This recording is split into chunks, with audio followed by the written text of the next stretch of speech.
Hello guys, good afternoon. Sukad pagkatong ginang buntag, nagmingon na mingon ani, ug ja hangtod karon hawa pa na human kay naginalian mi karon kay hapit na ang pista diri sa Himakilo.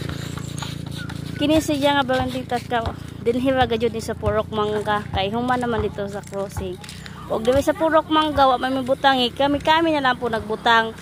Ug ja nagamot-amot mo to ug gikapoy ko onja di ara supler dala nga among kinakusga nga himpuli sa among stapler ug di apo damong madam nga hinlugsong na gajud. Ikaw mag-stapler gyud ano mag-iapil ang straw pero gandagan sagdi na ti ay dili ay ito lang po ano di ara daghan namin na mahimo guys kaya mo na mi itaod naman yung stapler bala men bala inani rami guys sa pagkaon magtinabangay unja sa mga buhaton dili pagkaon tinabangay lamang gahapon mi diri sa Purok Mangga.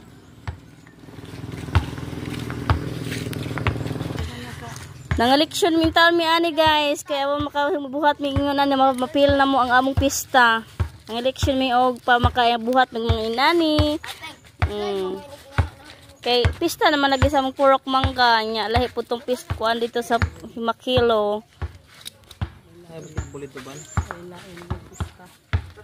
Sarami ka pistahan guys, pero lahi mig kuan layo ra man gud mi sa kuan kanang pinaka barangay gayud sa amo nya. Layo-layo man mi naghimo na pud mig amo kay wa man mig apil og design diri.